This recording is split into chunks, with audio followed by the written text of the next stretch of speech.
I am a casting director. Worked on so many productions as a casting director. I worked on NCIS, NCIS LA, Blackish, Grownish, to name a few. How often is it that you see a man that looks like yourself on a set, or that you're working with in a crew? Not too many, because we're minorities within the industry, but when I do go to set, it's very easy to spot them out because there's not too many of us on set. A lot of people don't know what you do, so they have those questions and they probably think one thing and it's not that. Sometimes this is a good story. Like sometimes I go to set and don't announce who I am and just walk around and just mingle with everybody, talking to them, and everybody think I'm just this regular old guy that's just want to be friends with everybody, but I'm just getting to know everybody, introducing myself without them knowing who I am, just to see how everybody else is. And I don't want. And then sometimes what happens is because I am African American male, people probably don't want to deal with you and don't know who you are. And then when you tell them who you are and what you do, that's when they want to be your friends. You gotta just be professional. Let the punches go of what's in front of the camera. But when those cameras go off and behind the camera, you want to talk to them personally to enlighten them what it is to be like a black man. You can do that, but just be professional at all times. Until this day, you know, advertisers and big brands have really never entered the conversation when it comes to political matters. They've remained silent. They've been very careful about what they attach themselves and their brands to, because they ultimately depend on the African American dollar to really help them forecast their budgets. You know, let's be honest. The black dollar really matters. It even matters to this day. So to see that, other people of other nationalities, other brands that are, facing, are leaning into the conversation. They are really doing an assessment of, where can we prevent this from happening? Where did we go wrong? And being a part of this conversation and not choosing not to be a part of this conversation is now, it's to be silent right now is to really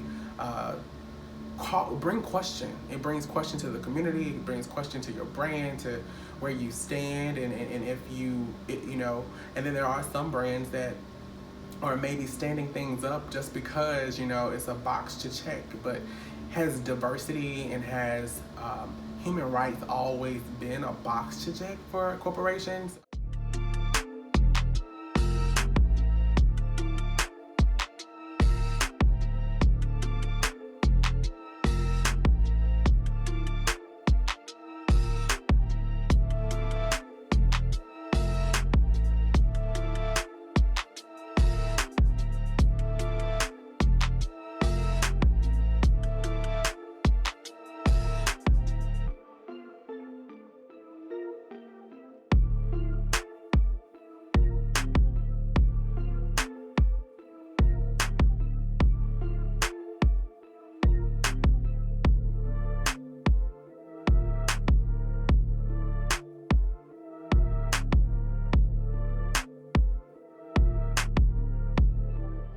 It's like almost like you literally didn't. I have an idea that this was your reality. Like this is how you've been doing this. Like this is an audit of your. This is a beast of your making. You made this cycle, this crazy cycle, and now you're being called out on it. And as you have drained it and nailed it into our heads, the idea of as you've nailed it into our heads, the idea of this is the way that it go, this is how black men or black women should be treated. We're doing the same thing right now. We're putting it in front of you now so you feel as uncomfortable and as ashamed as we feel every day. Just trying to live by your rules and exist in your society. It has been so difficult, on a day-to-day basis to walk into a place where you are the only minority. You the only minority that they ever will that they ever will have, and they just got you because they wanted to go. They wanted to put you in there so they can test the waters and just say we can check that box. A lot of brands have been really trying to figure out where can they put their dollars and their resources, and I've been just literally telling them, hey, you know, as I've advised them, you know, go to the organizations in which they know and love and trust. Partner with the NAACP, you know, partner with the minority business chambers for small business owners, you know, partner with HBCUs where we get our education is what I've been really, you know, telling everybody. You know, this matters to the African American community, and you want to gain that entry. One thing that I think is very effective is other black men in mental health, other black faces in mental health, you know, and that understand the African American experience to know how to listen. You know, I've noticed that what gets people to want to talk to me or some of my other African American counterparts is knowing that we're not just this person that thinks we know it all because we attain the same degrees and credentials as some of our Caucasian counterparts, but we're people who not only know and understand where they come from, but how to connect and bridge the gap. You know, it's time when you're lost. You know, you don't have to wait till there's a problem. African Americans often are waiting until problems happen to get resolved, to get direction, to get clarity. Sometimes it's just like, wait a second, I'm a little overwhelmed, I'm a little lost. And that's okay. You don't have to go around and tell anyone. But at the moment you see that the direction things are going isn't where you want it to go, whether it be mentally, emotionally, socially, spiritually, whatever, that's the moment that some sort of reach out should occur. As a black man, I feel empowered.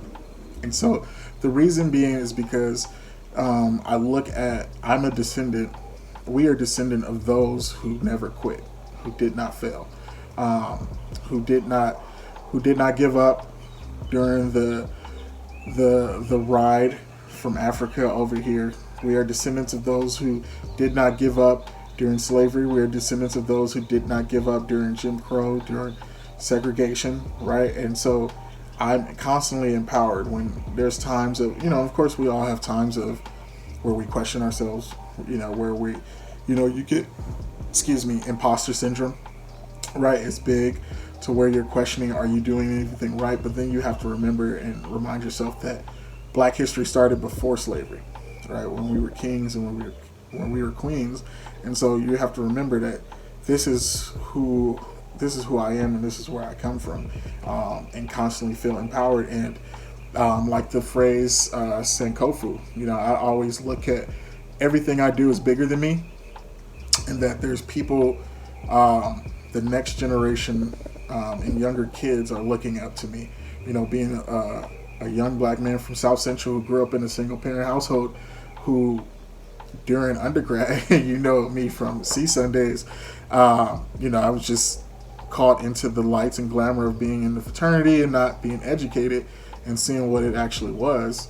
And so looking now at those who are looking upward, you know, it's my job to be able to reach back and help them out. And so to be able to say, this is my story, and now I walked away after being kicked out of school in 2009 to now in 2018 having a doctorate, graduating, top of my class. It was, and being able to speak at my graduation was kind of like the icing on the cake. And then even further, the following year, go back to my school that did kick me out and be able to speak at that graduation. Remember that life is God's gift to us, and how we live our life is our gift to God. So ask yourself this: once you receive this degree, what kind of life, what kind of gift are you giving? Was kind of like the circle going, you know what I mean, closing the loop and saying like, hey, I came back. You know, I'm giving back to these young men and women and saying that you can do it. And that's how I look at it, as my ancestors are looking at me, saying that you can do it. Of course, there's never going to be times where I feel perfect or things like that, and I'll be transparent. There's times where, you know, I question myself, and, you know, but I actually sit with my my better half, my fiance, and we actually talk. You know, we do these things that we weren't taught to do. We actually have these conversations, and we dialogue, and you know, I allow myself to be vulnerable, and that uplifts and empowers me, because I'm doing something different that I wasn't taught.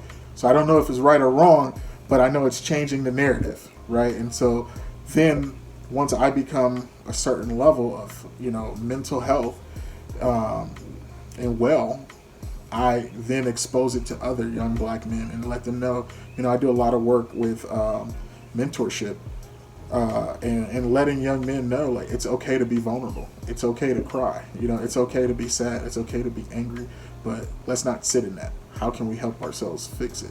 Let's identify what's wrong and how can we fix it. And I do those things myself because I don't like to just preach growth. I like to practice it. I am a reality in America. You want him to wait until you talk to me. Until the president says, Mr. Farrakhan, we must sit down and talk. Then all the black folk that didn't want to talk to me before, it's all right now because we white folk give you permission. That means you're still running a plantation, and we reject your plantation and your plantation mentality. It's the time of Exodus, and we call Mr. Powell out of that kind of mentality that he must apologize for talking to his own brother. Thank you.